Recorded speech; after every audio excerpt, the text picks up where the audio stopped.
residence.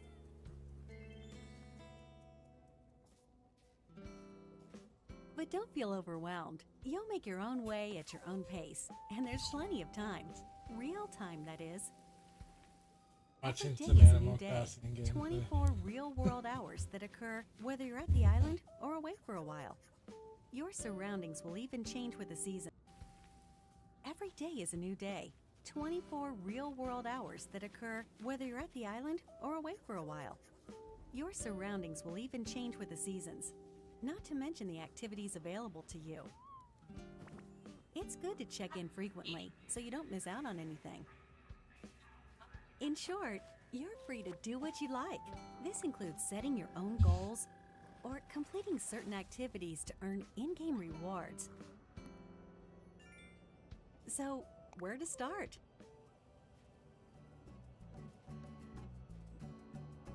From fish to catch, bugs to sneak up on, and residents to befriend, you'd be amazed how much there is to discover when you explore your island. Now, I wouldn't say you live in the sticks, but there sure are lots of them. So collect them. And anything else that may fall from the trees. There's also a lot to create and customize. From clothing, to wallpaper and flooring, to custom furniture, and more. And speaking of interiors, your house is yours to do up in style. With enough expansions, it can get pretty huge. All the more space to decorate. Need to go shopping first? Then head on over to the in-game store. It's your one-stop shop for lots of things, from home decor, to replacement tools, to seeds and saplings you can plant wherever you want. The selection changes daily, so check back often for items you need.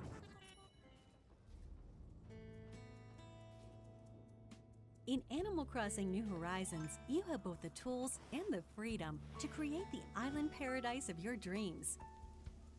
How will you landscape your new home?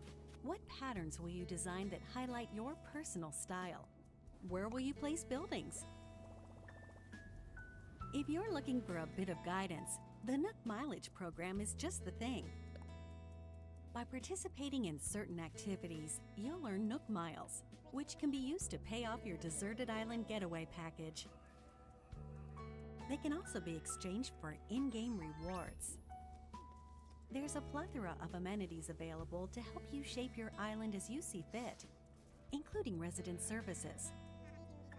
Here, you can craft items by following DIY recipes and using the materials you've gathered. It's pretty amazing how many personal touches you can add to your island and helpful tools you can create with crafting. And while DIY is great, you don't have to do everything alone. Why not share in the fun?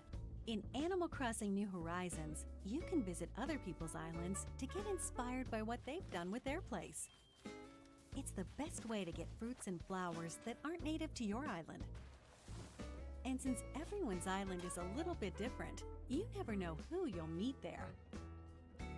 Embark on a relaxing getaway and get ready to create your new island paradise. Animal Crossing New Horizons.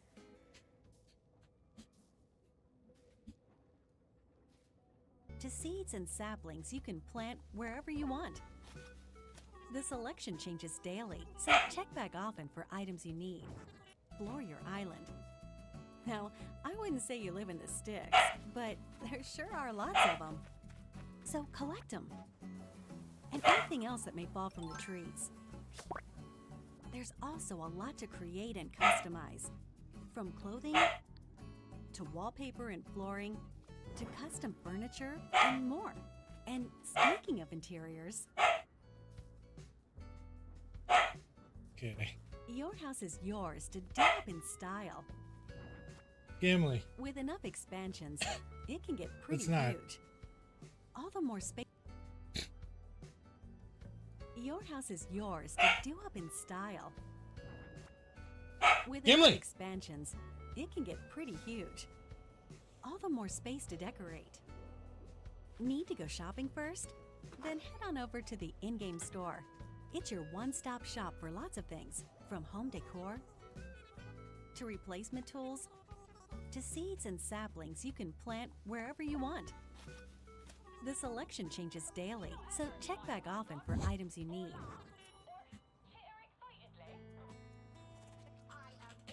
In Animal Crossing New Horizons, you have both the tools and the freedom to create the island paradise of your dreams.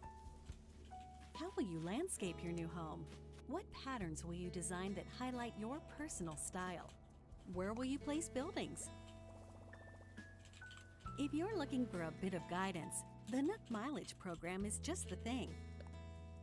By participating in certain activities, you'll earn Nook Miles, which can be used to pay off your deserted island getaway package. They can also be exchanged for in-game rewards. There's a plethora of amenities available to help you shape your island as you see fit, including resident services. Here, you can craft items by following DIY recipes and using the materials you've gathered. It's pretty amazing how many personal touches you can add to your island and helpful tools you can create with crafting. And while DIY is great, you don't have to do everything alone. Why not share in the fun? In Animal Crossing New Horizons, you can visit other people's islands to get inspired by what they've done with their place. It's the best way to get fruits and flowers that aren't native to your island. And since everyone's island is a little bit different, you never know who you'll meet there. Embark on a relaxing getaway and get ready to create your new island paradise. Animal Crossing New Horizons.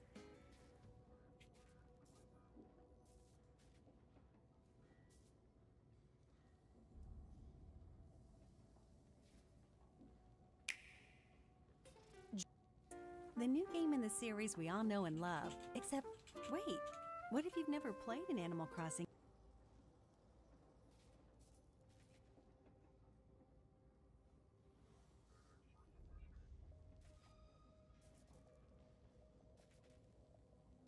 So I never thought I'd say this, but we've actually gotten some really good news for Animal Crossing this month.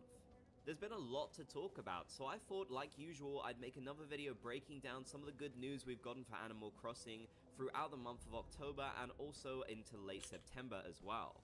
It genuinely does feel pretty unusual just how much has been going on, so I wanted to break it down in one video. So let's do this. Nintendo announced late September a new collaboration with Animal Crossing New Horizons and the Seattle Aquarium. I think we're Nintendo out. announced over on the official Animal I think Crossing we're out. account, we're teaming up with I Seattle tried Aquarium asking to you the bring other Animal day. Crossing New Horizons to the Seattle Aquarium.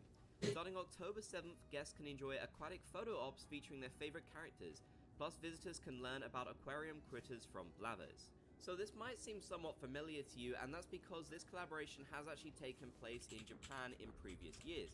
We're finally now getting it outside of Japan for the very first time, which is a positive sign in my opinion, as it does show that Nintendo is trying to bring more of their Animal Crossing events and such to the rest of the world.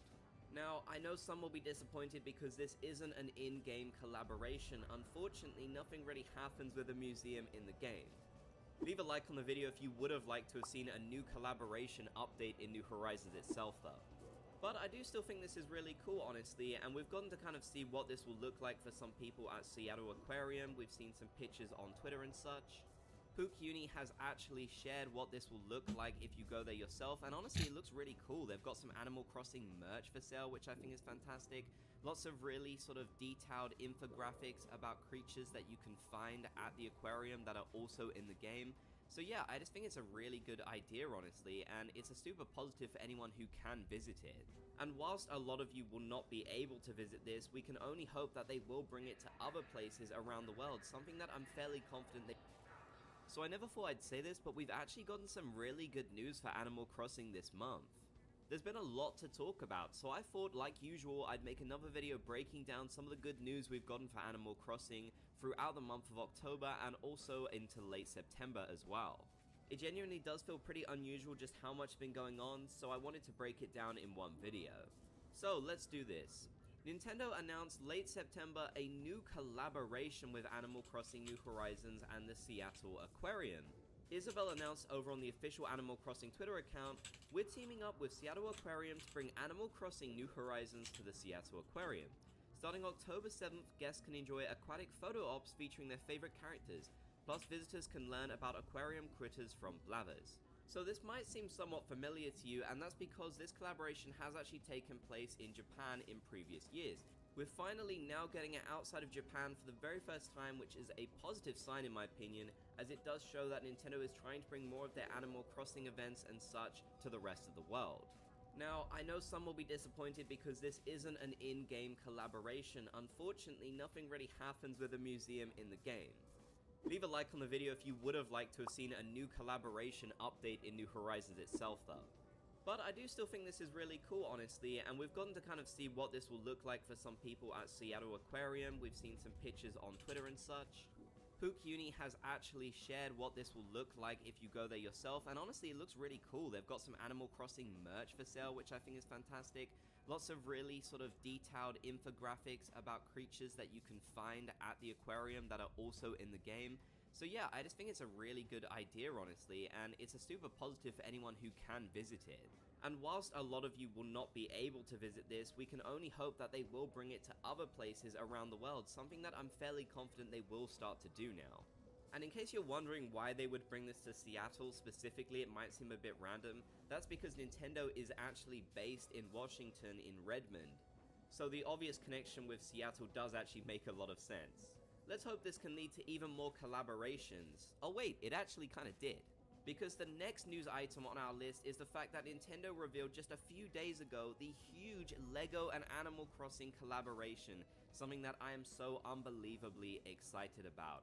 Now, this was actually expected because it got leaked a few months ago, and I have talked about it in a few previous videos, so maybe this won't be the biggest surprise, but something that did surprise me is actually just how good it looks, honestly. This looks a lot better than I was expecting. It's an interesting mix between Animal Crossing New Leaf and New Horizons. For example, we see Isabelle in her New Leaf outfit and Tom Nook in his New Horizons, and generally they've just picked some of the most popular villages to add to this, which I do think makes a lot of sense. Whilst it would be nice for us to all see our favorites in that, I mean, where's Bob? Come on. I do get why they would pick the most popular villages. Now, in case you're wondering, this is not related to a game, at least as far as we know. I really can't imagine Nintendo releasing a LEGO Animal Crossing game, although that could be interesting. This is just a merch collaboration. But still, it's a pretty big deal to see Animal Crossing get collaborations like this. Mario is the only other Nintendo property as far as I'm aware that has gotten LEGO. I think maybe Pokemon has, but technically that belongs to the Pokemon company. It's just published by Nintendo, so really I would only properly count Mario. The fact that Animal Crossing got a collaboration with LEGO before something like Zelda is just insane to me, and it's really, really exciting. I think potentially in the future we could see even more, maybe minifigure packets as well with random villages in it. That would be super exciting, and I'm just really, really happy that they've decided to do something like this. So far I've seen mixed excitement for it online. A lot of people understandably have said, well, why haven't they done something in-game, which yes, I totally get. But just as an Animal Crossing fan overall who likes Animal Crossing more than just the games themselves, I'm personally really happy about this, and I'm glad they've actually put some effort into it. Something really interesting to me is the fact that this isn't branded as Animal Crossing New Horizons, it's just branded as Animal Crossing. That kind of shows me that Nintendo is trying to move more away from New Horizons. In fact, I think their idea here actually could be quite a positive, as they could be looking at it from the point of if they release a new Animal Crossing game, maybe with the launch of the new console next year, this collaboration will still be relevant. It won't be tied to the older Animal Crossing game.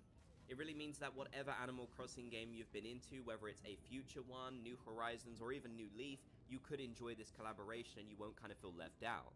It does also make me wonder if maybe in the next Animal Crossing game they might go back to some of the old New Leaf designs, like with Isabelle.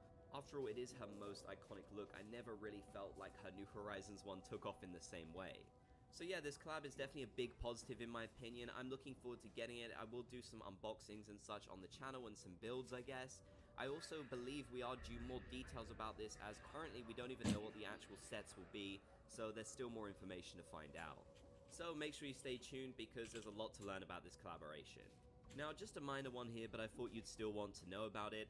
In order to celebrate Halloween and just, the spooky season, Nintendo has announced they'll be adding in some Halloween characters and also backgrounds for the season. Well, I should say Halloween character because it's mostly just Jack, but still, hey, it's cool to finally get him as an icon.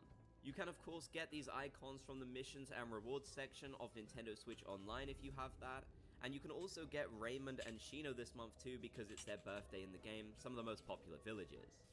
Or you could pick up Resetti and his brother Dom Resetti too, why not, or CJ I guess, although he's not one of my favorites, I'm not gonna lie.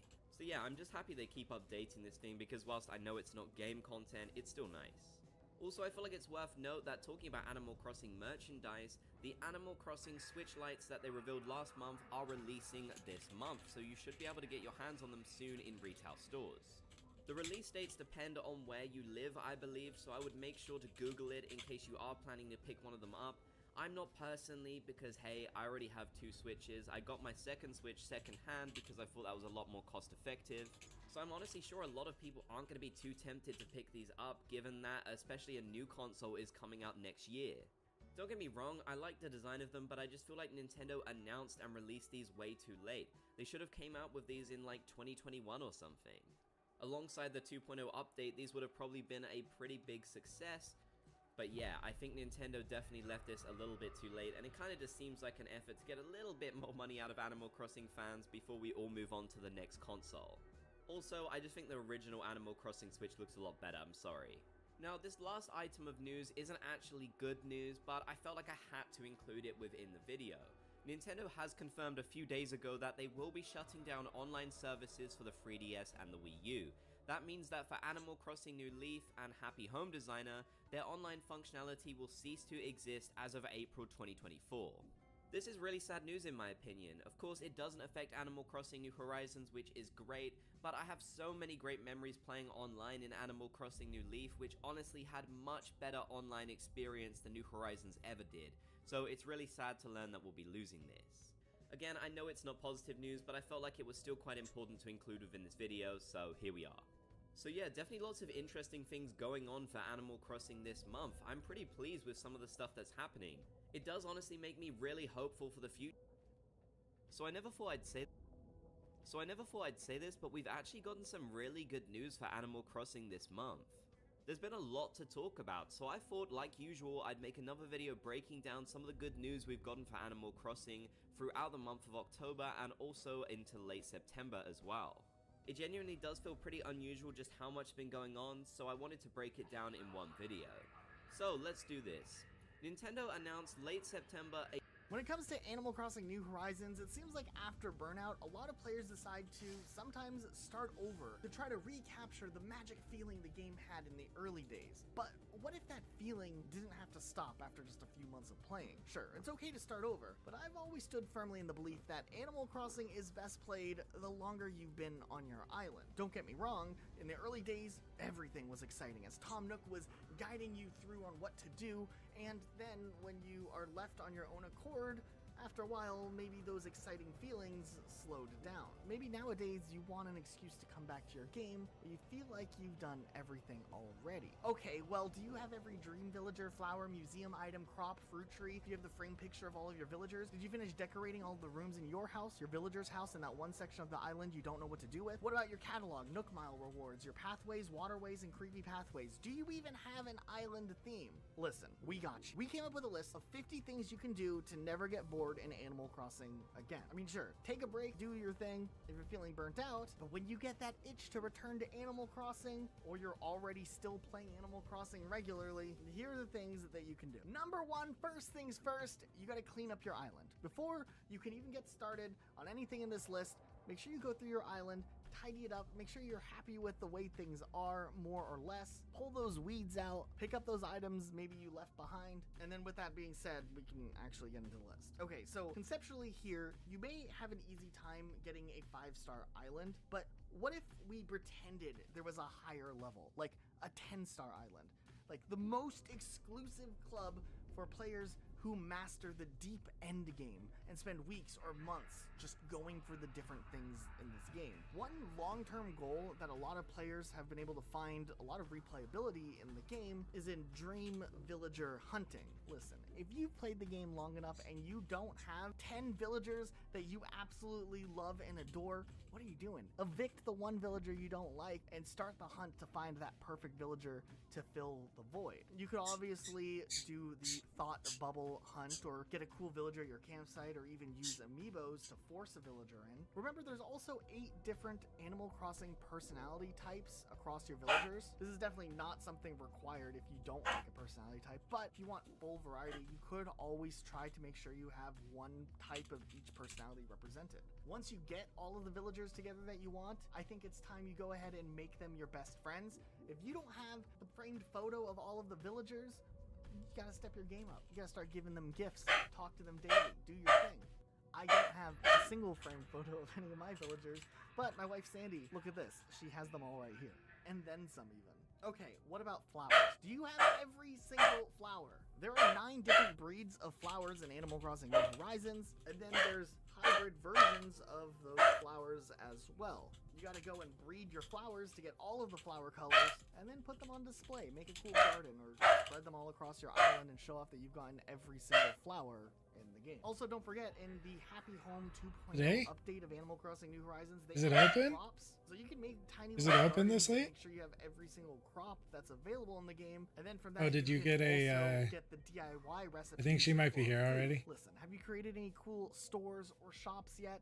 You can either build like fake looking buildings using cliffs and other furniture items, or use like stalls and make little areas, but they could be a cool place to put DIY food recipes and decorate little areas to eat maybe. You could even go the pathway of getting a second villager, like on your Switch account, and make another house, get that all set up and whatnot, and then turn that second house into like a restaurant or a hotel and design it that way, which is something cool to show off to your friends. Also, how are your pathways looking? Are they cool? Are they functionable? Do you have a cool pattern on your pathway? You can always go into the design app and find some unique patterns made by the community or make your own and texture out your pathways to make it look completely unique. If you really wanted to take things a step further, you could try to make a cool design of your island to show up on the map screen of the game. I did this for a while. I made my entire island look like a cat face, and then I realized maintaining that was a pain, so I never kept it for very long. But some people have done some cool things. Okay, here's a big one, and probably the one thing that has kept me playing Animal Crossing New Horizons the longest. Come up with an island theme. Of course, you don't have to do this, but if you're really struggling, you could come up with one big theme to put across your entire island. You could do a city theme like I've done, or cottagecore theme, country theme, horror themed, carnival themed, pirate themed, fairy theme, or even a castle theme or something like that. There's so many options where you can do a mix of all of them and have different sections dedicated to different ideas. Heck, you can make an entire water themed island if you wanted to. Just try to come up with something creative. Pick a single place and work on it. For instance, what does your entrance of your Animal Crossing island look like? This is the first impression if anyone comes and visits your town. Is it cool? Do you have something cool on display or something unique that makes it stand out? Even if you're working with just limited space, you can probably come up with something pretty awesome for this, so maybe think that through a bit. Also, how are your rivers doing? Your waterways, are they annoying? Are they working well? You can always rework your waterways with your terraforming water permit tool or whatever it is and reroute your rivers if you need to. And when it comes to your cliffs, are they tedious? You could do what I've done on my island, where I went through and tore down every single cliff, making my island completely flat mostly, and then I would build up cliffs only where I wanted them to be.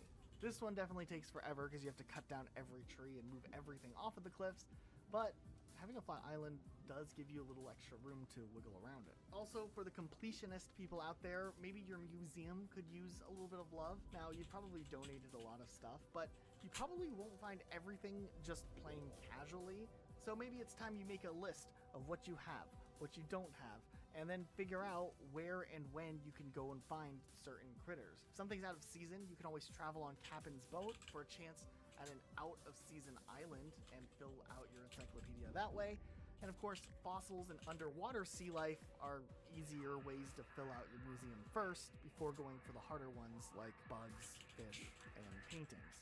On the topic of paintings, you could also make sure on a daily basis you travel to Harv's Island and see what Red has in store. Maybe you can pick up a painting that you didn't already have in your art collection. Just maybe double check that it's real and not fake first. Also, a big thing, if you're going for like a themed island and you want to like decorate things out, one big helpful tool is going to Cyrus on Harv's Island. Now you can get anything customized to any version available if you talk with him, and it's really nice when you're trying to like theme something together, being able to just get everything customized a cooler way than maybe what you have cataloged, and it just costs some bells instead of using up like customization kits or something else.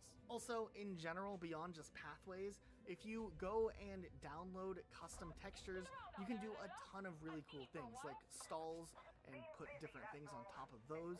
You can even make your own custom textures if you're good with a computer, and then get the QR code for them and download them into your game themselves, making full-on custom textures. Now, if you are going to just fully go all in on Animal Crossing, you might need some bells. The turnip game, going hardcore in that, where you just make as many bells as you can and try to turn them around into turnips so you can sell and make a big profit. It's probably the best way to do it. We'll talk a little more about that later in the video, but definitely an option if you're trying to get to the point where you can start building out like crazy. Okay, Happy Home Paradise, super underrated. I feel like a lot of players just don't even think about this part of the game, but there's some incentive of playing through Happy Home Paradise. You'll get a second store that has furniture items and whatnot, which is great, but after you've played through a lot of Happy Home Paradise, you unlock the ability to order stuff from the catalog, which, while you have to use Poké to get it, gives you a whole collection of new furniture pieces that you weren't able to get as easily before. Also, with Happy Home Paradise, you eventually unlock the ability to decorate your own villagers' houses, and trust me, some of these guys need an upgrade. You can come up with something really creative or fun for that, and I think that that's also something maybe you could work on if you more are liking the interior decorating side of Animal Crossing. Now, we talked about overall themes, but you can also dedicate different sections of your island for different ideas. Then you can fill that area out based on whatever your idea was. You can even make a joke in one way or another. There's a few other ideas of things you can also put outside, like a movie theater or a coffee stand or maybe a bike lineup. I also like putting vending machines everywhere because I think it's funny. If you're on the collectionist grind, maybe you can try to consider collecting every single KK Slider song. You can request a song every Saturday and he'll give you the air check to it. So maybe pull out a list and go down the checklist of what songs you don't have. Maybe you can display them all on a wall in a house or something like that. While we're at it, set the long-term goal of cataloging just everything. It'll pay off later and incentivize you to participate in some of the things that go on in events. Like June was wedding month, you can get some cool furniture items out of that, and if you're just trying to catalog things, it becomes less about picking and choosing what furniture items you want to use right now, and more just filling out your catalog so you have everything available. Now, if you're an advanced player, it's time to get active on Nookazon, where you can sell stuff to get, bells or Nook Mile tickets, or it can also help you get stuff that you really want for your island, and you can even technically trade villagers on there and get the dream villager that you maybe want. If you have shooting stars, maybe try working on getting all the horoscope furniture pieces. If you can make more than one, even better. You can always sell the extra one you get on Nookazon. If you're more into like the overall design of your island, maybe try some forced perspective stuff. Some people have made some really cool things in Animal Crossing on that. I've taken inspiration from others and did this cityscape on my island. There's a lot of other cool ideas out there. I'm sure you guys can come up with something awesome. If you got a few bucks to spend, you can try to order the Sanrio set. It was like those amiibo cards that were super rare at the beginning, but became more available as time went on. And you actually not only get access to some exclusive villagers, but there's furniture sets tied to those cards that are actually pretty rare and really cool and unique for your island. Okay, you might have an awesome island getaway, but what does it look like at night? Have you tried designing a little bit of stuff with lights and things to make your island pop off when it's nighttime? You could also try to come up with some mini games that you can play with your friends, whether it's things like treasure hunts or hide and seek, which can be really fun, surprisingly. You could even make a giant maze that you force your friends into that they have to figure out how to navigate. Whatever it is, those are also really cool islands to go and experience, so you can incentivize your friends to come and visit you. I don't feel like too many people utilize this. My wife Sandy does though quite a bit, but you can turn in 3 bugs or fish and get a figurine of the bug or fish, and then you can just put it on display wherever you want, and that's always really cool. Like, look at all of these. Okay, also, there's a really cool catalog of Nook Mile redemption furniture items that you can only get with Nook Mile points. They added a ton in 2.0, and these are really cool, but oftentimes really expensive. So, while you're playing Animal Crossing, make it part of your daily routine to fulfill some of your Nook Mile daily activities, like the ones that pop up like doing yoga or going and getting coffee at the Roost. Not only will you also get unique encounters at the Roost with Brewster there and going there regularly, you end up racking up Nook Mile stuff, and you can in turn get some helpful things like outdoor storage or an ATM or just a really cool furniture piece. Is anyone out there working on completing their gyroid collection? I know gyroids weren't added until late in the game, but surely there's so many different types of ones out there. Someone out there has to be on that grind.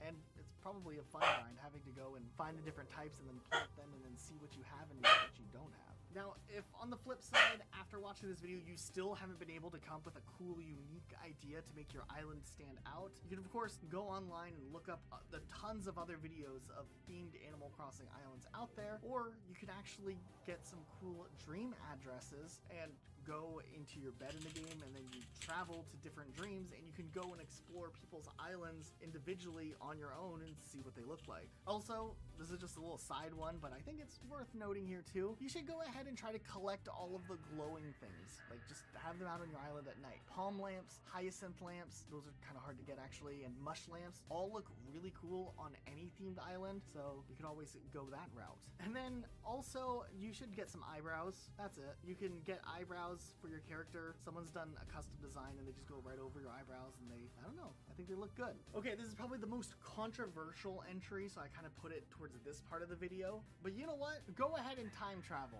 Oh no, he said it. Listen, the way I see it is, with Animal Crossing, there's a lot of things you can do. However, if you're getting at the point where the day-to-day waiting around for stuff to happen is starting to take a toll on you, and it's at the point where you'd rather not play the game, go ahead and let yourself time travel and live it up a little bit. No one should tell you how you can and can't play your game, especially a game that's like over 3 years old at this point, because there is a lot of enjoyment you can get by being able to do things a bit quicker, and you can accomplish a lot more obviously by utilizing time traveling in a more condensed amount of time. For instance, Festivale was one of the first times that I utilized time traveling because I'm trying to make this city island and I really wanted these stalls that had lights on them, and the only way you could get them was during the one day of the year, which is Festivale, or if they happen to show up in your store leading up to Festivale. So yeah, I time traveled and I didn't feel bad about it either, and I would run around and catch those feathers and try to get as many stalls as I could get. Now back then it was based on what color feather you had and which item you'd end up getting, and I only wanted the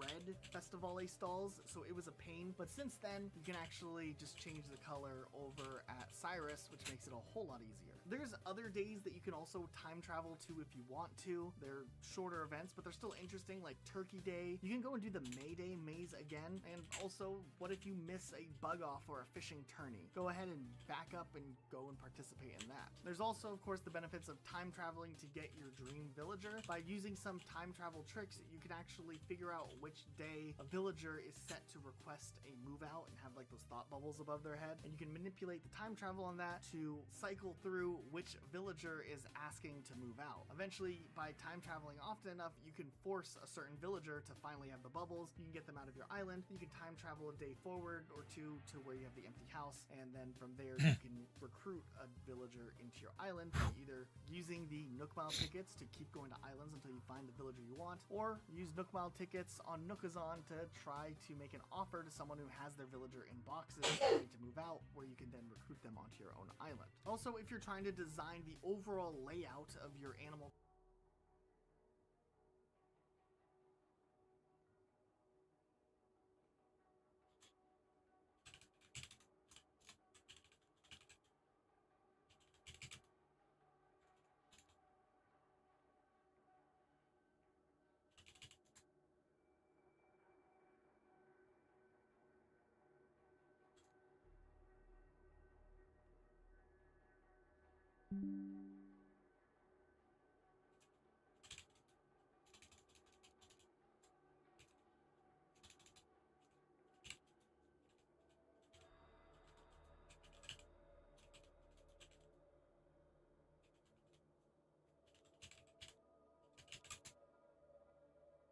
Crossing Island, time traveling can also be a handy tool for making that perfect layout. If you're trying to relocate 10 houses, it can be a pain trying to just do one house at a time every day to move it out of the way, and then you have to move it back in the way. It can take a month just to move the properties all where you want them to be. That's not even including other locations like the museum or the Able Sisters or Nook's Cranny. Time traveling to move buildings, I feel like that's really not that big of a deal. Put those houses on the beach and clear as much space as you need, and then line them up the way that you want them. Okay, but doing things like this cost a lot of bells. How do you get a lot of bells? Well, we talked about turnips earlier, but also if you have a friend, you can time travel with your friend and optimize your turnip game. If you have one friend who has a high turnip price, you can just time travel to Sunday and buy your turnips, then travel straight to their island, sell the turnips, then go back to your island, buy some more turnips, go to their island, sell the turnips, and then like split the profit between the two of you. It's not the worst way to make some bells, and then at least you have some capital to invest into your island to get to do all the fun things that are going to cost a lot, like moving every single building.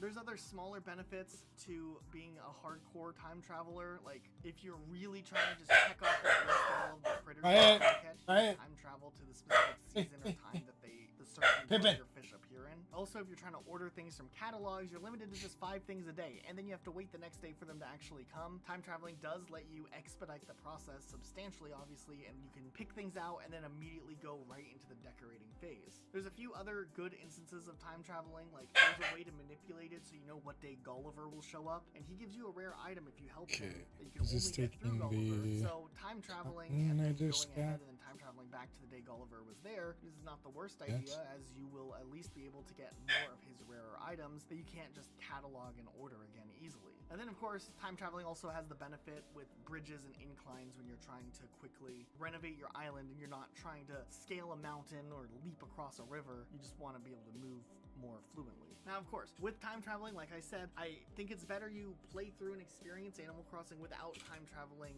at the beginning. But once you've gotten to the point where you're like, man, I wish there was more, then go for it and really experience just everything that the game has to offer at that point. But when you're done and you've finished up your projects, I do think it is beneficial to realign your clock and get yourself back on the regular day-to-day side of Animal Crossing and put yourself on the real time once again. Okay, a couple more things before we hit 50. Wow, we went through this quick. Make sure you take before and after pictures of your island or videos. You can use your little capture button on the Switch, and you can even record clips. You'll be really happy you have these down the road. And remember what your island once looked like versus what it now looks like after all the time and effort that you put into renovating and redecorating it and really fulfilling your game even more so. I'm just saying, I had taken some pictures and videos of my island over the years, and I was really happy I had those, but man, my island went through so many iterations that I never did even capture or record from way back in the day. So it's not too late. Start capturing stuff now and you'll be happy that you have it. All right, but then once you've gotten your island to the point where you... Hey Bob's gang, October is perhaps one of the most exciting and content-packed months in all of Animal Crossing. It's been that way since the very start of the series back in 2001, and this is no exception in Animal Crossing New Horizons. There's honestly so much to do. It's packed full of new items to collect, events to enjoy, and seasonal changes as well. So let's take a dive into the updates and changes you can expect to see around your island this October. First of all, we have the main event, which is Halloween, of course happening on October the 31st from 5 PM till about midnight. Now, this is one of the best events in Animal Crossing, and it's absolutely amazing here in New Horizons. By the way, leave a like on the video if you're proud of Bob for sharing his candy on Halloween. You'll be able to find Jack in the Resident Services Plaza, and from there you can start collecting all kinds of Halloween-themed items. Your goal will be to interact with the villagers around your island who are trick-or-treating, and you've got to give them candy or they'll play some pretty nasty tricks on you. There are quite a few items that you can only get on Halloween night as well, so you'll definitely want to make sure you play this event if you don't have all of them. I feel like I should mention it's also the only time that you can collect a lollipop item, which is very cute. So yeah, this is definitely an event you won't want to miss. Like I said, I do think it's one of the best in Animal Crossing, maybe even the best. It's really, really enjoyable, and there's so much to get here that it's definitely not one to miss. For the second item on this list, at number 2, we have another event which actually happens on the 8th, and this happens for both the Northern and the Southern Hemisphere. It's the last fishing tourney of the year. Now, I'm not going to spend a lot of time on this one. We all know about the fishing tourney. We know how it works by now. And honestly, it's hosted by CJ, which may be the worst character in the game. Sorry, CJ. So I don't have much to say. But still, if you want to have a great time fishing and get some cool rewards, definitely do it. It's also the only time you can see all of your villagers basically looking like truckers, which is interesting. The shops get some updates to Halloween and generally just throughout October as well. For example, the exterior of Nook's Cranny will get some changes around Halloween, looking more spooky themed with some spooky pumpkins that they probably carved themselves, which is absolutely adorable. Inside, you'll see some Halloween themed items that you can collect from Nook's Cranny. These are on sale throughout the month, and it's a great opportunity to get them without needing to craft. You won't be able to get every spooky item this way though. You'll definitely have to play on Halloween to get all of them. Nook's Cranny will also start selling candy throughout the month, and you definitely want to start stockpiling this as you'll need a lot of it on Halloween if you don't want to get tricked by your villagers and you want to make sure you're getting those new items. Now, sometimes on Halloween your villagers will give you free candy like I mentioned earlier in this video, but I definitely think it's a good idea to stockpile it in Nook's Cranny.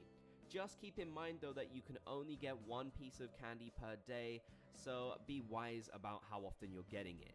The Able Sisters will also have some changes, and they'll start selling some Halloween themed items as well, which is really great. There's lots of Halloween costumes and such that you can get leading up to the event, which will help you celebrate in full Halloween fashion.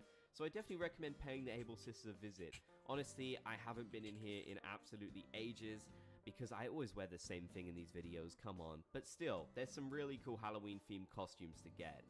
In at number 5, we have seasonal items, and October is actually surprisingly sparse when it comes to the seasonal items you can get from Nook's shopping tab. There is only one, and this is the Marigold decoration, which celebrates the Day of the Dead. We have the Cherry Blossom season, which is happening for those in the Southern Hemisphere. Don't worry, I didn't forget about you. The Cherry Blossom season is honestly my favorite in all of Animal Crossing, so I'm incredibly jealous. Whilst we're enjoying fall in the Northern Hemisphere, it'll be spring in the Southern Hemisphere after the snow finally melts away. This is a time to collect a whole bunch of really cool Cherry Blossom themed items, and you can also catch those Cherry Blossom petals in the air with your net. Not to mention the fact that the trees become pink, which is adorable. I really love this time of the year. So make sure you're enjoying playing throughout the Cherry Blossom season in Animal Crossing New Horizons. It's definitely one that you don't want to miss in my opinion. Now we're taking a quick look at all of the villager birthdays which you can celebrate throughout the month of October. If any of these villagers live on your island, then make sure to celebrate their birthday with them. I'm sure they'll appreciate it a lot. But that's not all. You can also go onto your Nintendo Switch Online section of your Switch and collect villager icons who are currently celebrating their birthday this month. You can then use these icons to have it as your avatar on your Nintendo Switch. I really love this feature, and it updates in real time, so you'll only be able to get the October villagers throughout the month of October in the real world, so make sure you get them before they disappear. We have other island changes. There are some really great changes in October. For example, some of the buildings will start to change how they look, and we'll get special decorations for Halloween. Resident Services is honestly one of the best examples of this. I feel like it looks really cool for the Halloween season. But the best change is that later on in the month, characters will start wearing special costumes to celebrate Halloween. For example, Isabelle will start wearing a witch's hat, and you can see this during her announcements. If you head into Resident Services, you can see Tom Nook with some devil horns, which you know what is very fitting sometimes given his bills. Even Timmy and Tommy are dressed up, which is just honestly the most adorable thing. So head around the island and see which other characters are dressed up for the event. I think you'll be pretty surprised. Now let's check out the bugs, fish, and sea creatures which will be arriving and leaving throughout the month of October, with thanks to Game8.co for creating the infographics. Arriving in the Northern Hemisphere will be the Ladybug, and arriving in the Southern Hemisphere will be the Common Bluebottle, Agrias Butterfly, Raja Brooks Birdwing, Atlas Moth, Madagascan Sunset Moth, Long Locust, Dana Dragonfly, Giant Waterbug, Jewel Beetle, and the Flea. Leaving in October for the Northern Hemisphere will be the Yellow Butterfly, the Bell Cricket, Red Dragonfly, Dana Dragonfly, Banded Dragonfly, Stinkbug, Man-Faced Stinkbug, Ladybug, Tiger, and Scorpion. And leaving in the Southern Hemisphere will just be the Tarantula. Now we're moving on to fish. New fish for the Northern Hemisphere will be the Yellow Perch and the Dab, and new fish for the Southern Hemisphere will be the Killifish, Prawfish, Snapping Turtle, Guppy, Neon Tetra, Seahorse, Clownfish, surgeonfish, butterfly fish, and zebra turkey fish. Fish leaving in October for the Northern Hemisphere will be the snapping turtle, catfish, tilapia, angelfish, beta, rainbow fish, moray eel, ribbon eel, giant trevally, and the mahi-mahi. And leaving in October for the Southern Hemisphere will be the dab, tuna, and the blue marlin. Finally, onto sea creatures. Arriving in the Northern Hemisphere will be the seaweed, spiny lobster, and Venus flower basket. And arriving in the Southern Hemisphere will be the sea pineapple. Leaving in the Northern Hemisphere will be the giant isopod and the spotted garden eel. And leaving in the Southern Hemisphere will be the sea cucumber, snow crab, and spider crab. So make sure you get your hands on all those critters whilst the month is still around. So I hope you enjoyed taking a look at these October updates and changes in Animal Crossing New Horizons. Let me know what you're most excited for. If you made it to the end of the video, be sure to comment Bob's Gang.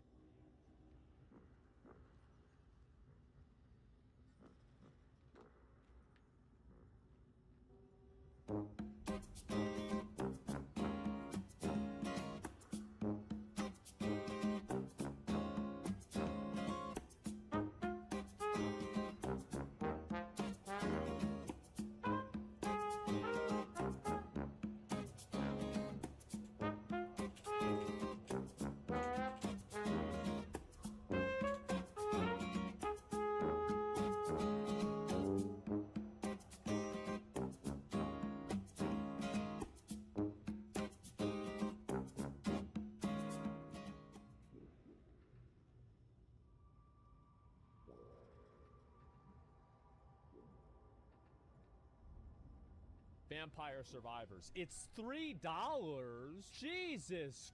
I know it sounds crazy, but it's gonna happen. I want to try this new game. This is a game that came out semi-recently. A lot of people said it was fun, and so I'm gonna try it out right now.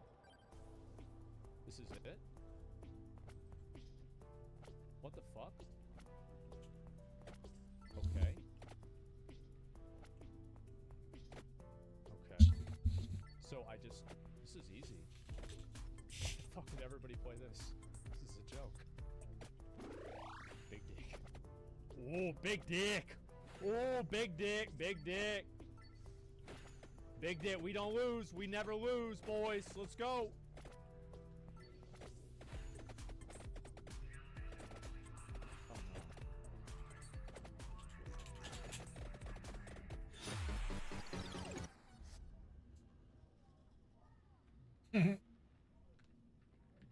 Well, how am I supposed to beat that?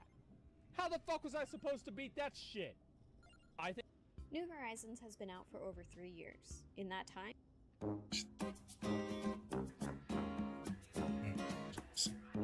Okay.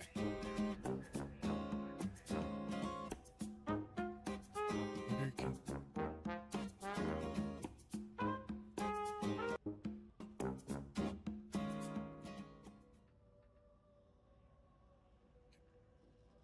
New Horizons has been out for over 3 years. In that time, we've seen a lot of improvements in the game, but Nintendo decided that New Horizons wasn't worth their time anymore. Jerks. No more updates, no more patch notes, we have a completed game. Now that it's the final version of the game, what does Animal Crossing look like 3 years later? We got a bunch of content updates. A few were just small patches to fix some bugs, added in some new holidays, and others added a bunch of new furniture items, quality of life updates, and brand new mechanics like farming and cooking. Speaking of cooking, I'd like to take a minute to thank today's sponsor, HelloFresh. I wouldn't know what to eat for dinner if it wasn't for HelloFresh. With my crazy schedule, I never give myself enough time to meal prep anything, or even go to the grocery store for that matter. With over 40 recipes to choose from each week, I never get bored with dinner. There's always something new to try. And with Drew's picky eating habits, there's always something on the list he enjoys. One of my favorite things about HelloFresh, they add seasonal flavors to their menu. You'll be able to find your fall favorite ingredients included in your delicious recipes. And the ingredients travel from farm to your door to ensure peak freshness, ripeness, and the best flavor. And HelloFresh is cheaper than takeout. No more expensive greasy bags of food, just pure, fresh, delicious meals waiting for you to cook up. Getting expensive takeout delivered every day adds up quickly. Sign up for HelloFresh now. Use my link or go to HelloFresh.com and use my code POGCORAOCT16 to get 16 free meals plus free shipping. Offers for new subscriptions only, varies by plan across 9 boxes. Click the link in the description or scan the QR code with your phone.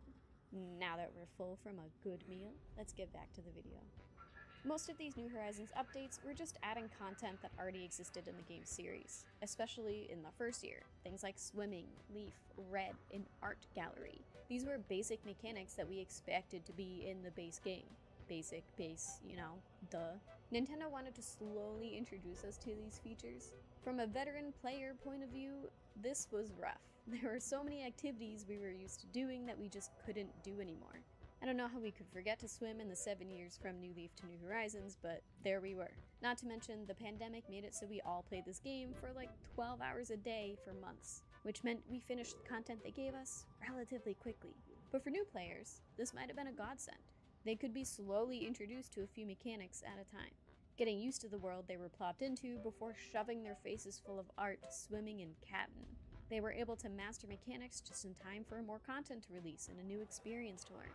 And with 40 million copies sold, New Horizons had a lot of new players. I know many pro Animal Crossing players weren't a fan of the style of updates, but it worked for Nintendo's intended audience. They usually know what they're doing. Usually. I mean, I would love some kind of Animal Crossing spin-off that we still haven't seen yet, but I don't know. They know what they're doing. One of the updates that we did get was a 2.0 update. This was the only true new content for New Horizons. You know, the one that gave us all the new stuff that we hadn't seen in the series before. It gave us a ton of stuff to do. A bunch of these were mechanics that were data mined from the first year of New Horizons' life. Things like farming, cooking, and the existence of Brewster had data miners on the edge of their seats for a long time. I've said this multiple times before, but I think the pandemic really screwed up their plans. Why have evidence of a simple mechanic like farming in the game files for a whole year? This is Nintendo. It doesn't take them that long to figure out how to get their characters to farm. It seems like they had every intention of adding some of these 2.0 features throughout the first year, but unfortunately things in the real world didn't work out as planned, and a bunch of new content was saved for the legendary 2.0 patch. We also got a very fancy DLC that gave us an entire new story to finish. I mean, it was all about decorating, but yeah, a new story nonetheless. With all the updates, we had a completed game, but the player base has entirely sunk. A lot of my friends don't play anymore, so I have no one to share anything with. Well, except for you guys, of course. Not that there was ever a lot to do with multiplayer in New Horizons anyway, but it was still nice to have millions of people all over social media that you could share your experiences and creations with. However, there are some perks to still playing the game this late into the game's life. Any design that you can think of has probably been made by someone else. It does make decorating a heck of a lot easier when you can just search for a design instead of trying to make one yourself, especially when you're bad at pixel art. That's me. And Treasure Islands still exist, with every item that you'll ever need. Those still running— Excuse me, I'm trying to do my— To those still running them, thank you so much. You are appreciated. But there are still some downsides to playing this late in the game's life. Nookazon, the site that was constantly full of people trading everything you could possibly trade, is completely dead. Well, okay, not completely. It's full of bots, but a few legit people also trading stuff. It's not nearly as lively as it used to be. Turnip Exchange, which was the place to go if you wanted to share your amazing turnip prices or sell your own turnips, is basically non-existent at this point. Apparently nobody cares about turnips anymore. And the game isn't getting any more updates. If you're someone that needs that next new thing to come to the game, you're out of luck there.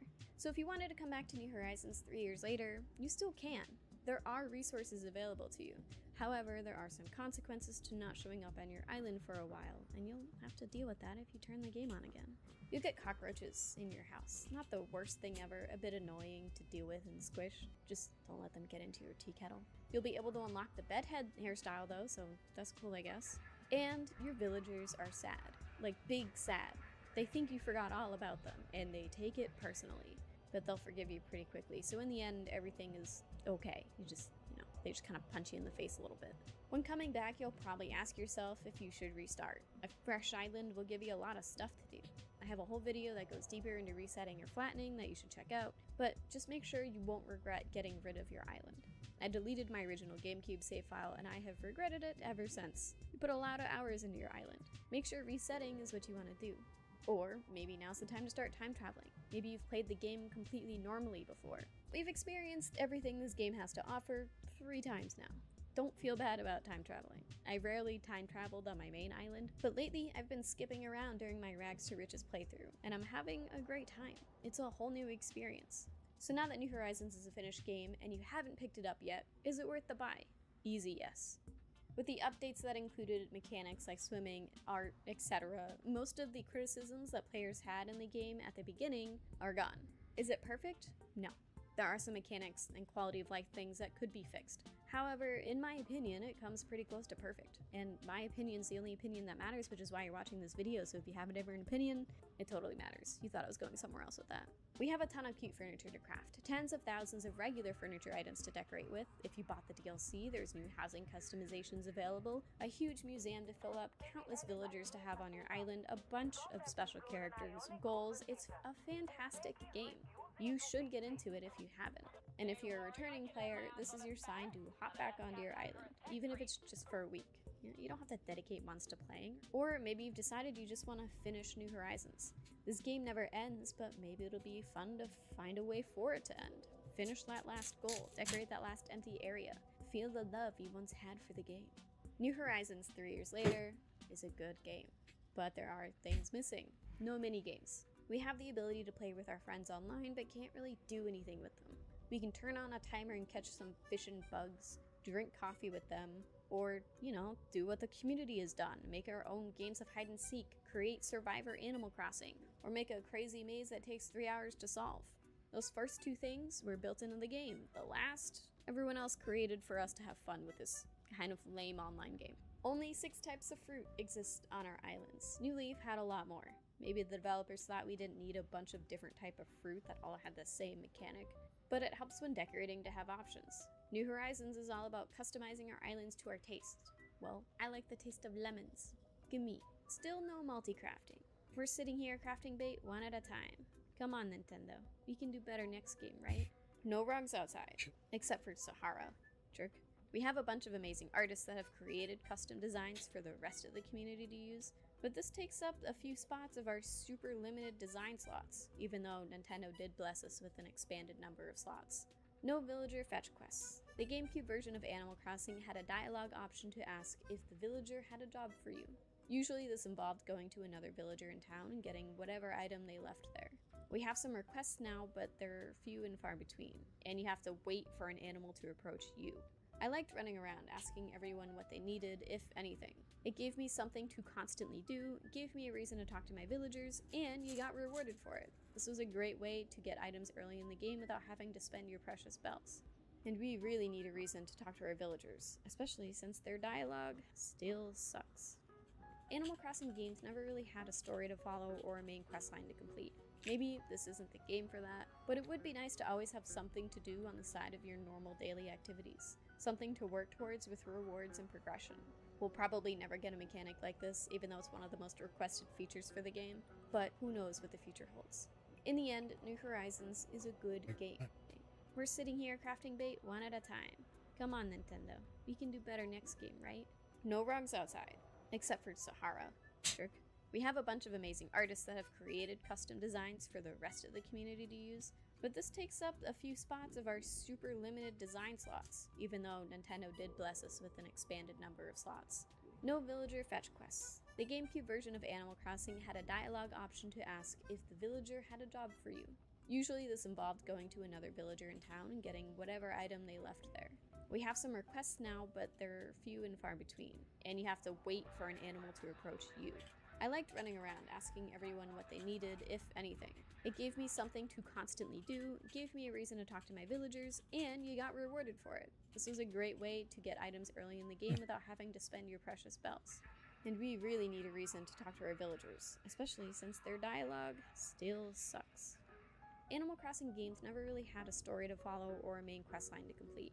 Maybe this isn't the game for that, but it would be nice to always have something to do on the side of your normal daily activities. Something to work towards with rewards and progression.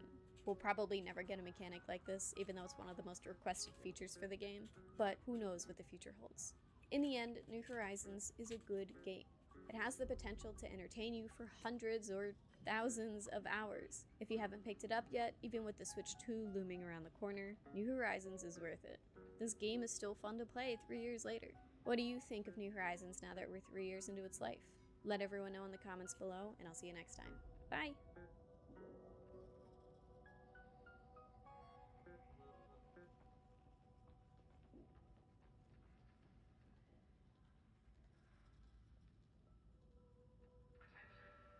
Animal Crossing is a game all about time. You take it at your own pace, do whatever you want in a day, and there's no real end. But what if there was? I want to see what would happen if I gave myself 24 in-game hours to do what I consider completing an island. 5 a.m. to 5 a.m., what could I realistically get done?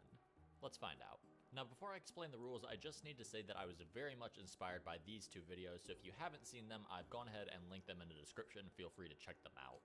Now onto the rules. I'll be starting a new island at 5 a.m. and I'll have 24 hours to meet all of the pre-made conditions that I have, and I'll explain those later. I can time travel as many days as I want, but hours have to progress like they do in real life, so I can't necessarily skip from 6 p.m. to 3 a.m. Everything has to go in order. Also, I'm not allowed to use Nintendo Online, which means no custom codes, no getting items from anywhere else. This island has to be completely self-contained. And finally, once the full 24 hours are up, I have to delete the island.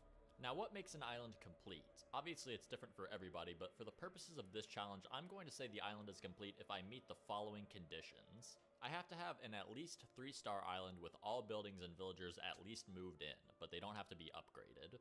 In terms of villagers, I didn't want it to just be villagers I say that I like since there's not really any way to prove that I like them, so instead I'm going to say that I need at least 3 villagers that are on the first 2 tiers of this villager popularity list. That way we have a quantifiable way to determine if we've actually met this condition. There are 40 villagers that could let us meet this condition, so it's going to be hard, but it is possible. And also, the villager just has to have lived on my island at some point. I don't necessarily have to have all 3 villagers at the same time by the end of the challenge. I'll also have to pay off my house at least twice, which is a way to make sure that I'm actually getting bells instead of only focusing on Nook Miles and decorating. I would like to have a couple decorated areas, nothing too specific, but at least a few spots that look nice. And finally, the most important condition to be met, I want to buy that million bell crown. That's right, there's literally no reason to have this item other than to flex, but hey, is an Animal Crossing island really complete without a little bit of flexing? And that's all the rules, so with that out of the way, let's go into hour 1. I started the day at 5 a.m. and was greeted by these 2 rats at the airport. I decided to make my character look exactly like someone dumb enough to attempt this challenge, then I picked an island that honestly seemed like it would work pretty well for this. As soon as I touched down on the island, I saw him. Rolled. Not only was Rolled part of the high tier of villagers that would help satisfy one part of the completion requirements, but he's also one of my favorite villagers in general. Keep in mind that Rolled and Dom are the only jock villagers that are in the first 2 tiers of the tier list, meaning we got extremely lucky to get him without even having to restart. We got Paula as our other starter, who was not part of the high tier list, but she wasn't too bad as somebody that I'd have to stay on the island with for quite a while. Now, originally, I planned to have a neighborhood area near resident services, but for some reason, you can't place the second row of tents in line with the first one? Why? So instead, I gave Rolled the beautiful riverside view that he deserved. Tom Nook told me to go gather some sticks, but since I'm basically a speedrunner for this game, I also picked up peaches since I knew that he would ask for them right after, killing 2 birds with 1 stone. No, not you, Rolled. I didn't mean like literal birds. I mean, I named the island 24 for obvious reasons, because that's how many brain cells I'll have after attempting this, and we threw a party, and just like in real life, I left early to go to bed. I dreamed about KK Slider, and it made me realize that the real-life equivalent to this would be like me dreaming of Post Malone telling me to go make some friends. When I woke up, I was in debt, so I went around picking up weeds and shells to not only get Nook Miles, but also make some money. Since Nintendo Online wouldn't play a part in the challenge, I needed to start very early with building up both bells and Nook Miles. I did all the very easy Nook Miles items like take a totally normal passport photo where I'm definitely not in danger, change my title to Animal because I thought it would be funny, and I made my comment time is bells to always remember that there's an expiration date on this island. I made my first bulletin board post something special for the greatest villager I had on the island. Sorry, Paula. I began to ponder what Tom Nook meant when he started talking about his accountant. Is there another animal? What animals are trained in finance? But before I could get too deep, I was able to place Blather's tent just in time for the end of hour 1. At the start of hour 2, Rold thanked me for the incredible spot I picked out, and he gifted me the ugliest hat that I've ever seen. I put it on so he could see me in it, and then I immediately took it off. Look, I know it's a small island, but word gets around quickly if you don't know how to dress. I went and met Blathers for the first time, and enjoy looking at him now, because the only other times that we're gonna see him are when we need to go get fossils assessed. I plan to keep the museum a tent because I'd like to do a build around the tent version of the museum, and definitely not because I don't want to individually hand Blathers 15 different fish. Blathers sent me the recipe for the vaulting pole and allowed me to see the other side of the island, as well as get enough Nook Miles to pay off my debt. So of course, after that I went right back into debt, but it was worth it because now I have Nook Miles Plus. I figured that the main goal at this point was to farm as many Nook Miles as I could, as well as get a ton of resources for eventually having to build Nook's Cranny. I saw Gulliver was dead on my beach, and it was unclear who left him there. I found his communicator parts, and he sent me a lucky cat in the mail. I placed it outside of my house in hopes that it would bring me luck for the rest of the challenge. Turns out that cat was not doing its job, because when I made my way to resident services, I saw him. I originally set my starting date to around April just because I find the summer to be the easiest time to decorate, but I forgot that that bunny invades your island during this month. I didn't really think too much of it though, so I talked to Timmy and started the mission of building Nook's Cranny. I would need quite a few resources, so I decided to go to Mystery Islands not only to farm the items that I would need, but also to villager hunt. I mean, I've been spending the past few hours grinding out Nook Miles, so this should be a pretty good— ooh. So hour 3 began our villager hunt, and even though we didn't have too many villagers, the fact that you could only find normal, peppy, or lazy villagers at this point meant we had a pretty decent shot at finding somebody from the first 2 tiers of that tier list. I got to my first island and realized that I had made my first really big mistake of the challenge. See, resources are extremely important in the early game of Animal Crossing, and when Bunny Day is happening, some resources are replaced with eggs. So sometimes, when you want iron nuggets from a rock, instead you get 4 eggs in place of anything useful. Since at this point I only had a few other tickets, I decided to time hop to another month to completely avoid Bunny Day. This actually worked out pretty well because I was able to get a few more tickets. The first 3 tickets were a complete bust, but then, on the final ticket, I found her. Once again, not only did I get a villager that was in the first 2 tiers, but it was also a villager that I actually liked. Also, both Rold and Molly have memes with them sitting with an orange on their head. I'm not really sure what that says about the challenge, I just thought it was interesting. With that final island out of the way, I was able to give the resources to Timmy for Nook's Cranny, and I placed it in a nice natural spot. I spent the rest of hour 3 attempting to make my house look presentable. It definitely looks like the house of a single guy who just moved in, but there's only so much you can do when you've only been existing for 3 hours. Now that Nook's Cranny was built, I started hour 4 with visiting the new shop and also seeing Mabel, whose shop would eventually be useful for custom designs as well as that coveted Million Bell crown. Nook's Cranny being built also meant that we'd have an easier time getting items to decorate the island. My plan was to basically build my island areas around whatever items I was able to buy from Nook's Cranny, since that's really the only way that you can get furniture items. I spent my hard-earned bells on some garbage, then Tom Nook told me he wanted me to build 3 houses, which I will not be making yet so that I can avoid autofilling. I did, however, go ahead and build the bridge since it would make it easier to access Nook's Cranny. I time-skipped a day and finally met Leaf, so I weeded my entire island to maximize my bell profits. Since I had a little bit of spending money, I stopped by Nook's and saw a protein shaker that would be a great present for Rold, but when I stopped by his house to drop it off, he was sick. I realized I had never learned the recipe for medicine yet, so I couldn't make any for him without getting stung. I set out to get stung and get that DIY for medicine. It wouldn't be easy, but I knew it would be worth it to help a friend. After a lot of searching, I found a wasp's nest and endured the pain of getting stung, but then, something horrible happened. Rold wouldn't teach me the recipe, and Paula was asleep, meaning that Rold would have to suffer with his illness forever.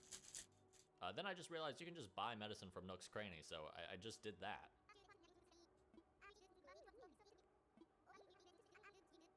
Wait, Rold, you already knew how to make medicine? Why did you make me get stung? Why not just make your own medicine, dude? Mabel visited at the start of hour 5, and I bought out her entire stock so I could look nice walking around the island, and also to work towards getting her to move in. I had more clothes than I knew what to do with, so I decided to hook Rold up with some nice new clothes so we could walk around the island in style. I also did try to give something to Paula, but she was still asleep, so I just held on to it. After that, I talked with Tom Nook so I could get started on the mission where he wants you to build 3 houses. My plan was to use Nook Miles Tickets Island to both act as a hunt for villagers and also to gather more resources, since that's basically all that you do at the beginning of this game. As long as I didn't place the last item needed for each house, I could effectively spend as much time as I wanted getting Nook Miles tickets to hunt. Well, I guess as much time as I can in a limited time challenge. The villager hunt honestly was not too exciting. I saw Hugh, Tammy, got stung and died, Al, and then Hugh again. You must really like me, dude. At this point, I was out of tickets, so I decided to make my way back to the island, and I saw Paula, who's finally awake. You just not been feeling social lately? You've been asleep this whole time. I left hour 5 feeling a bit discouraged since I really didn't make much progress at all, so in hour 6, I decided to change it up a bit. In hour 6, I decided that I wanted to try my hand at doing some custom design pathing since I wasn't able to download any from online. I worked a lot to gain enough Nook Miles to get the Custom Design Pro app, and once I finally had enough, I realized this was not even the one that I needed. Can you tell that I never do custom designs? I planned to make Blather's tent look like some kind of archaeological dig site, so I wanted to make a path that looked like dirt but could also be customized to have things being dug up in it. My first attempt was not good, but luckily I came across Corey Dune's guide for making custom paths, which helped me a ton in making something that actually looked decent.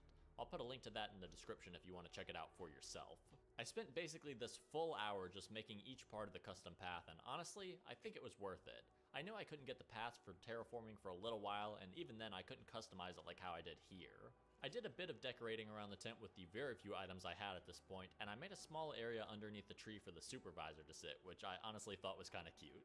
This day actually bled a bit into hour 7, and I realized I had not seen the NPC for that day. After looking around, I came across Sahara, and even though there weren't any requirements for decorating my home, I did go ahead and buy some things from her because I was too tired of the default house look. Speaking of my home, I realized I was pretty close to being able to pay it off, so I worked on making some money by making hot items, selling fossils, and spending like 20 minutes looking for my money rock.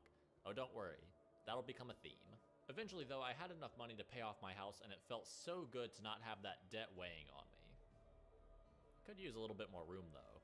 A little bit of debt never really hurt anybody. Selling my soul to a Tanuki is a fair trade-off to have my house slightly larger. Mabel was back in hour 8, so I once again bought all of her clothes to try to get her to move here. I was preparing for my villager hunt by emptying my pockets, and while I was doing that, Rold decided to visit.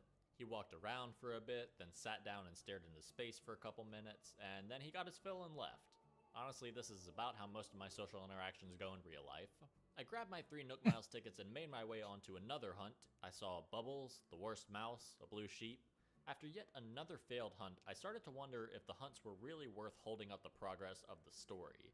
I was already much more than a quarter of the way through the 24 hours, and it felt like I hadn't really done much progress at all. I decided that I would give myself the rest of the hour to hunt, then after that I would let the plots autofill. I skipped forward again, and Mabel finally wanted to move in, so I placed her shop on a nice lakeview area. I was pretty happy that all the NPC buildings were now in place, but that joy was very short-lived when I realized my biggest mistake of the challenge. It was Sunday, and I could not find Daisy May anywhere. That's when I realized that Daisy May only comes to your island between the hours of 5 AM and 12 PM, and according to the rules of this challenge, I had to let hours pass normally, meaning that I had completely lost my chance at getting turnips. This was not good because my main plan was to make money through buying turnips, and without that crutch, making bells was going to be a whole lot more difficult. I decided not to worry about that for now, and I took my 2 tickets on a final hunt. I was really hoping that we were going to have another last-minute surprise, but sadly, none of the villagers were who we needed, so I was going to have to let the remaining 2 houses autofill. I started hour 9 by visiting the brand new Able Sister shop. I made sure to talk to Sable since I knew I'd have to talk to her a ton to unlock her custom patterns. A spoiler alert, this was the only time I talked to her in the entire challenge. I saw that the shop was selling a king's outfit, which I knew would go great with the Million Bell crown once I was able to get it. However, I realized I had no money to buy it, so I quickly weeded my entire island and sold the weeds to Leaf to fund it. Leaf was also selling tomatoes, so I bought some of them to start a little farm area. It was at this point that I started to better understand the balancing act of this challenge. Should I hold on to items in case I need them, or should I sell them to make money? Should I constantly buy things from Nook's Cranny since I'll need a lot for decorating, or should I save my money for when I need it? Should I really have spent 6,000 bells on a king's outfit?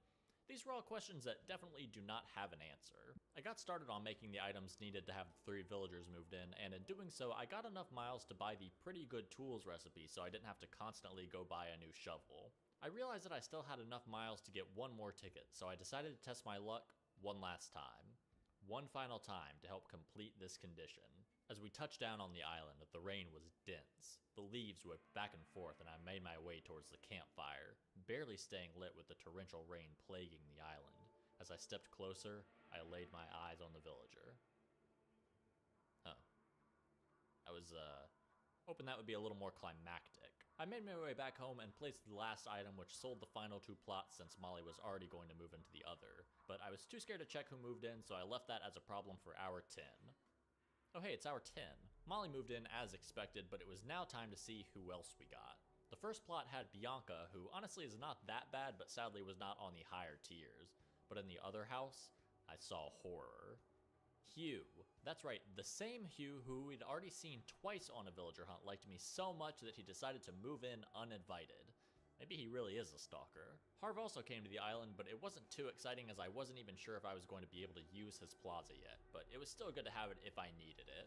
I stopped by Abel's Sisters because I saw that they had an explorer's outfit that would be really cool for Blather's dig site, and when I went inside, I saw that they were selling the crown.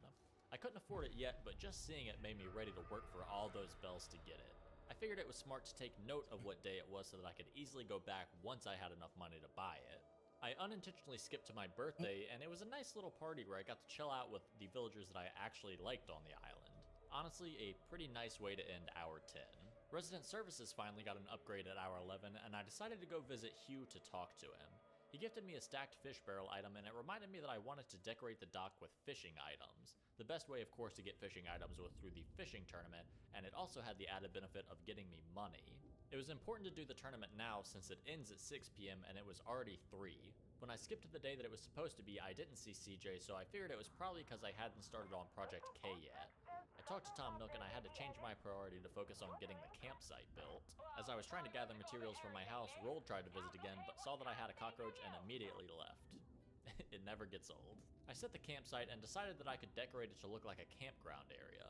I put down what I could, and eventually Nook's Cranny was able to be upgraded, and the campsite had its first villager. Before that though, I stopped by to talk to Label, who was visiting, and she asked me to dress up like I'm ready to party. She then gave me this shirt. I put it on and I was ready to never be invited to any party at my wizard school. I then made my way to the campsite to see who had moved in. Now if you don't know, your first campsite villager is always Smug, so we had a couple different options that could be on the high tier. I personally would prefer Marshall, but honestly, I wouldn't mind Raymond either. I'm not a huge fan of him, but I'm willing to put aside those views just so I can further expand my horizon and get the Oh, that is definitely not Raymond. Honestly, not the worst villager to get, but it was definitely not what I was hoping for, so I ended hour 11 by placing Eugene's tent so that he could move in. It was now hour 12, and I was roughly halfway through the challenge, so let's check on my progress. My island did have all NPC buildings, and I had 2 of the 3 high-tier villagers that I needed. My island is currently at 1 stars, and I had a few spots that I began decorating. I also made one of my 2 required house payments at this point, and the crown? It still eludes me. I honestly expected a bit more progress at this point in the challenge, and I realized that I may have been wasting too much time on small things that weren't needed, so I decided to focus more on my goals in the second half. At the start of hour 12, I was finally able to take part in the fishing tournament. Today marks a pretty sad day for Animal Crossing fans as we pass a fairly depressing milestone that I almost completely forgot about. Animal Crossing fans are used to being disappointed when it comes to things like Nintendo Directs because it's pretty rare that we get announcements, given the type of game Animal Crossing is, where one title can basically last for years and years without Nintendo feeling the need to release something new. But that isn't every time, because 2 years ago today, we got the September 23rd, 2021 Direct, and it gave us one of the most impactful announcements for Animal Crossing New Horizons ever. That's right, 2 years ago today, we learned about the 2.0 update for the first time, which would of course effectively mark the start of the end for New Horizons in terms of updates and new content. At the time, it seemed like the majority of people didn't believe we'd be getting any kind of announcement for New Horizons, especially as 2021 had been fairly lackluster in terms of updates, and it seemed like Nintendo was winding down support for the game. But then we finally saw a glimpse of one of the main features of this update, the return of the Roost and Brewster, something that had been heavily anticipated. Also, leave a like if you kind of wish the Roost was in the game since the very start, because I certainly do. It was actually discovered in the code of the game that both would return for ages before this, but still a lot of people weren't confident until this announcement. And at the time, the atmosphere in the community was genuinely unlike anything I've ever seen, with the exception of New Horizons reveal itself a few years earlier. Suddenly, millions of people were picking up the game again in anticipation of a major new update. And that couldn't be further from the atmosphere today. Whilst New Horizons has managed to keep a steady community, especially with so many new players joining all the time, there hasn't been that excitement or anticipation amongst players since, and that's really sad. In a way, this announcement generated more excitement than the actual Animal Crossing Direct which followed it, since Nintendo ended that off by letting us know that there would be no more updates at all, something I genuinely feel like took the wind out of the sails of the whole thing. Obviously, it is good Nintendo was transparent about updates stopping, but I still kind of stand by my point from an earlier video where I said it might have been better if they split up the contents of the 2.0 update throughout 2022, so we'd have another full year's worth of updates and excitement. So little did we know seeing this announcement 2 years ago that it would lead to a lot of sadness, and it would really be the last time that we'd get such an amount of hype amongst the community.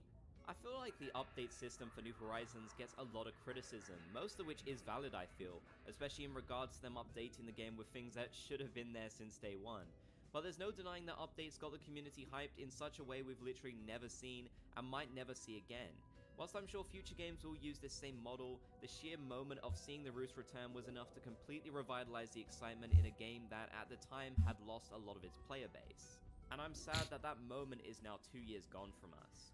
On a more positive note though, I think it goes to show that you never know what to expect with Nintendo Directs. A lot of people understandably immediately dismiss the idea of seeing anything Animal Crossing to avoid disappointment, which I totally get. But let's not forget, this is where we learn about the 2.0 update. This is where we learn about New Horizons for the first time, and so many other Animal Crossing related announcements throughout the years too. I always keep my expectations in check, but you never know. Let me know your thoughts though, and maybe memories of that day if you were playing around that time. If you made it to the end, be sure to comment Bob's Gang. If you enjoyed, be sure to leave a like, and if you made it to the end, make sure to subscribe and turn on notifications for more.